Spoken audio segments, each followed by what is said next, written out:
Hello, my friends. First, let me tell you how thankful I am for the support, encouragement, and goodwill you have sent my way. I'm very lucky to have be in a little community with so many great people. You know, a couple of days ago, I was watching a video from another YouTuber, and she was saying that she had monetized, and but she was happy that she was part of what had become a little community within the YouTube family. And I feel the same way, although I haven't been monetized. I feel very lucky to be in this little community with all of you. So, very wonderful people. I'm reminded of a line in one of my favorite movies, uh, the movie's The Last Christmas. It's based loosely on a song by George Michael. One of the characters in the movie says, "We're so lucky to be alive. We're so lucky to be able to help each other in little ways and in big ways. And the reason we're so lucky is because helping each other is, in fact, what makes us happy." And it's very true in that. And I'm very grateful. I'm very happy. So let me give you sort of like an update on the end of my Camino. I found the Camino to be a great experience for me. It was fun. It was beautiful. It was very grueling. Um, it was all I really was expecting and more. It was plenty of time to reflect, enjoy nature, and film the beauty and history of this great pilgrimage. If you go back and check on the first film that I made over a year ago on the reasons why I wanted to do the Camino, you'll see that I pretty much fulfill those reasons even at the age of 75, which, by the way, as I say, is never too late, no matter how old you are, to make your dreams come true. Some of you have mentioned that you wanted to do the Camino, and that is fantastic. I fully encourage you. Just be prepared. It's not just the walking. The walking is the easy part. The rest of the experience is what could be really exhausting if you're not prepared. I'll give you an example. Most of my walk was during Easter week, and a lot of the bars and cafes were closed.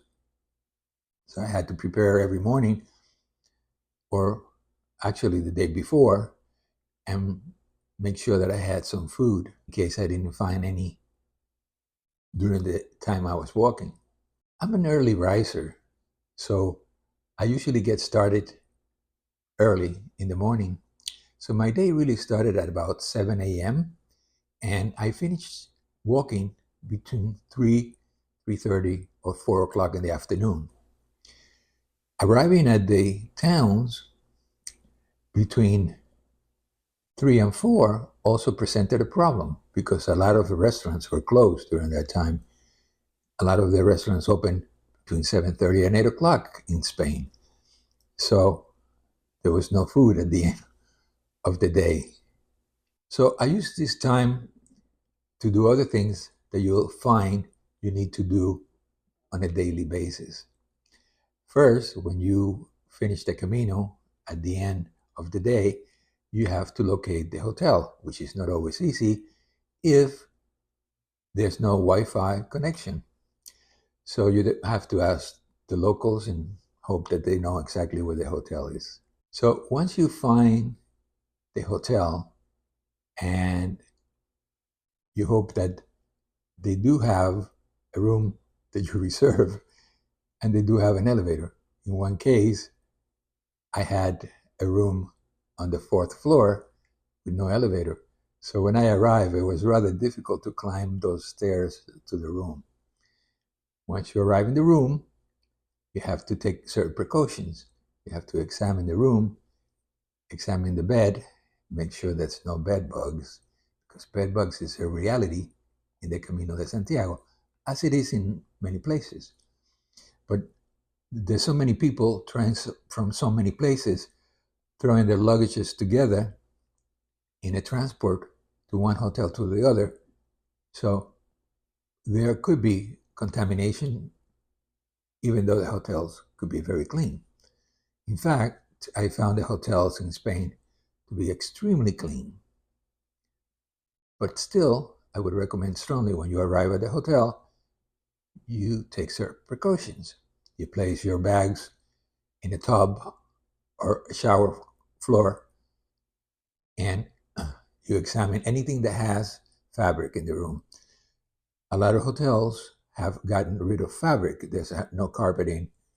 The curtains are minimal. In many cases, they're metal. Check the beds, check the bedding, check the pillows, check the chairs. Make sure that you see no bed bugs or any other signs of bed bugs. Then you take a hot shower, which coming in a room from a day's walk, usually a rainy day, hot shower is very welcomed. So jump in the shower, get cleaned, come out, get dressed, and then go out and do the laundry and hope that the laundry is nearby the hotel. In some cases, there were many laundries, lavanderias, near the hotels. So it was easy. In some towns, they were at a distance. One hotel did have a washing machine, but no dryer. The lavanderia provided some really interesting experiences. I got to talk to the local ladies a lot, and actually they showed me how to work the machines. They're wonderful people in Spain, and they're very helpful.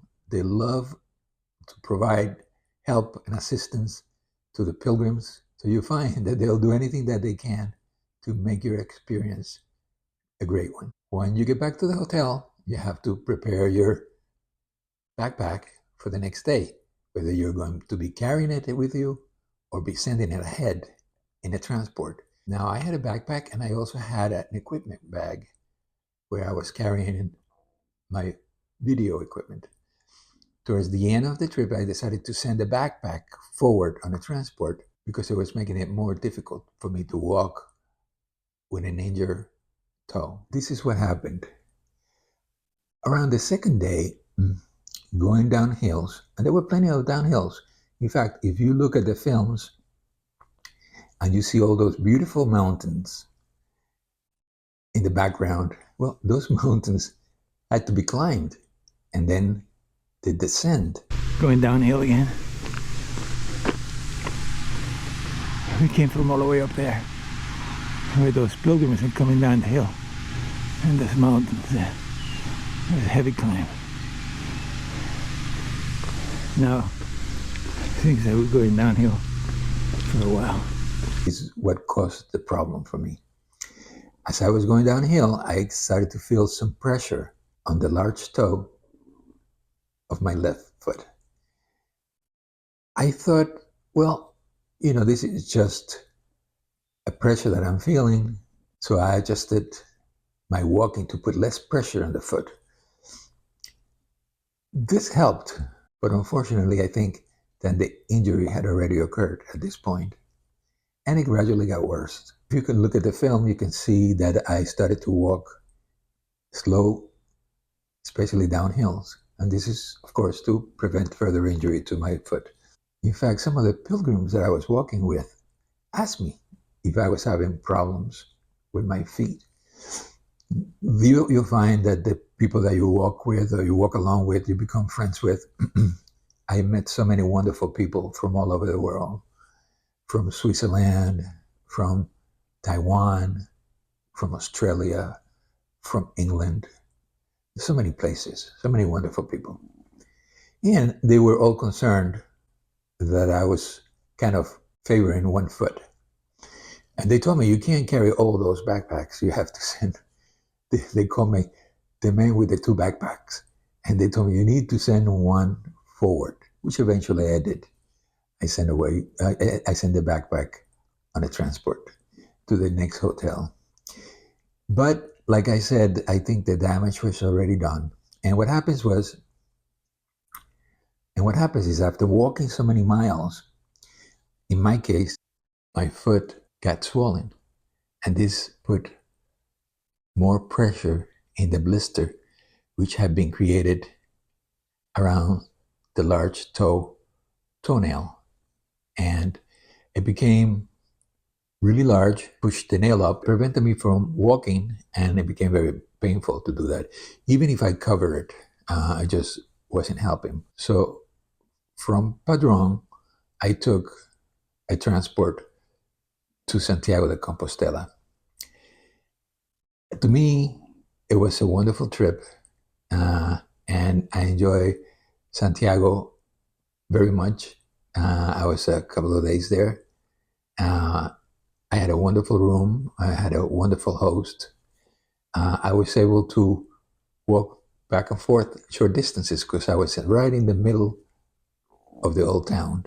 I was within very short distance of the cathedral, and I took a train that took me around Santiago, which is a beautiful city, and I'll put that video up soon for you to watch. It's a wonderful town. Would strongly recommend for anyone to visit. Wonderful restaurants. I found one day this street, which the locals refer to as the restaurant street, because it's one restaurant after another. There's so many restaurants. And I found a place called Udon, which serves Asian food. And it was fantastic. It was delicious, very well priced, fantastic service, very clean. Love the place. If you're in Santiago, go to Udon, Udon. It's on the restaurant street. You'll find it. You'll have to look for it because it's small, surrounded by other big restaurants, but it's a place to go in Santiago. I also visited the cathedral, which was a great experience. I visited the museum. I posted a little short version of the museum. Unfortunately, I couldn't walk. The museum is huge, and I couldn't walk the entire museum, which I would have loved to do, but enough to enjoy the fantastic permanent collection that it houses. If you're in Santiago, make sure that you go to the museum. And of course, I enjoy the people, watching the people in the square. It was a wonderful experience. Would I do it again? Would I do the Camino again? Probably not. I had a full experience with the Camino. At the beginning, I was thinking, hey, I'll do the Camino from Tui to Santiago and see how it goes. And then I'll do the longer Camino or the French Camino from Saint Pete de Port. But after doing the Portuguese Camino and having the full experience that I did, I think that it's time to move and experience another place. And I'll definitely be back to Portugal and Spain. I love the countries. But I think the next time I'll be going to Japan, and hopefully I'll be doing the Kumano Kodo pilgrimage. For what I heard so far, the Kumano Kodo is a fantastic experience as well. And I love Japan. I love the people of Japan. I love the culture. I think they're wonderful. And I think I'm going to have a real good time. I'm going to be probably doing the short route of the Kumano Kodo. It takes about 3 or 4 days. So I'm thinking I'll do that. I'll find out when it's good weather.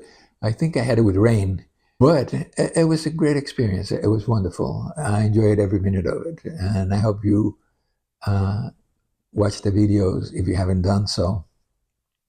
And I appreciate your support. I appreciate all of you. I'm still answering comments. I'm still a little behind, but I promise I would answer all of them, and I will. That's something that I promise, and I will keep my promise to you. So please stay tuned. I have more trips planned ahead, and I hope you come along and have fun walking and enjoying the places I visit. Thank you so much.